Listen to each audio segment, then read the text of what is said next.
de ce qui s'est passé tout à l'heure, parce que vous avez constaté que nous avons attendu que la Cour rende sa décision pour pouvoir vous rencontrer et vous rendre fidèlement compte de ce qui s'est réellement passé.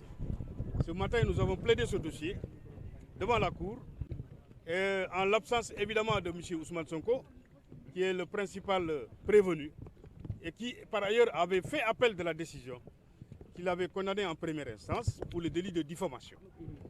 Mais il a brillé par son absence parce que simplement M. Sonko a décidé de ne pas comparaître. Et puis la Cour en a tiré toutes les conséquences, c'est-à-dire la retenue du dossier et la plaidoirie, la parole donnée aux avocats de M. Mambaïna et au procureur général. Et à l'issue de la plaidoirie, la Cour a mis l'affaire en délibéré en fin d'audience. Elle vient à l'instant de rendre sa décision. Et la décision en substance, c'est quoi? C'est que la Cour a infirmé partiellement le jugement entrepris, c'est-à-dire le jugement qui a été déféré devant elle, elle a partiellement infirmé, retenu le délit de diffamation, retenu par ailleurs le délit d'injure publique. Et la Cour a condamné M. Ousmane Sonko à 6 mois d'emprisonnement avec sursis pour les 2 infractions.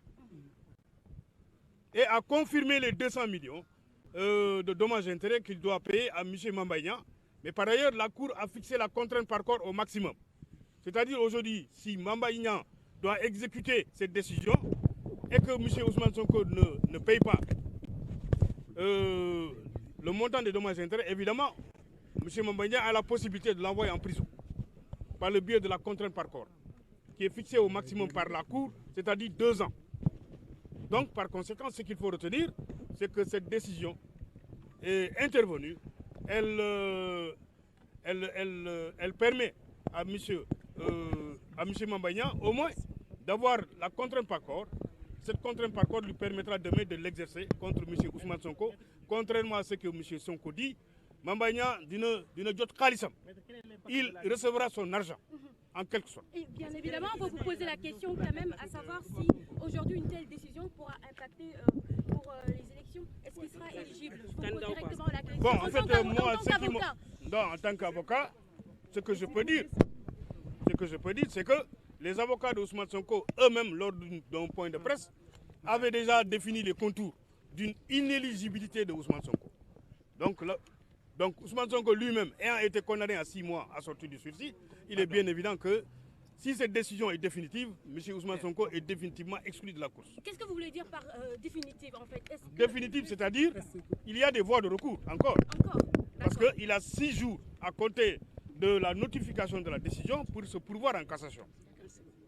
Si maintenant il n'exerce pas cette voie de recours extraordinaire, il est bien évident que la décision sera définitive.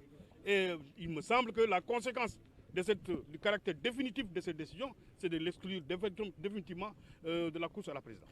Est-ce que vous avez décidé de faire appel? Nous étions à la phase de l'appel.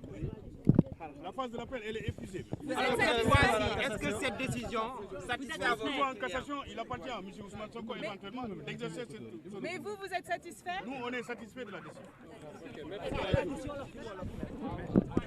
dem leen ndànk ñu may am sécurité dem leen ndànk ñu nooyu tuuti waay bàyyi ñu nooyu yaa ngi sécurité madame attendez d'abord attendez da ngeen di def ndànk ñu nooyu xaaral ñu nooyu tuuti suñu loxo yi dafa dee fu mu toll madame xaaral si micro yi nga toog bonnet bi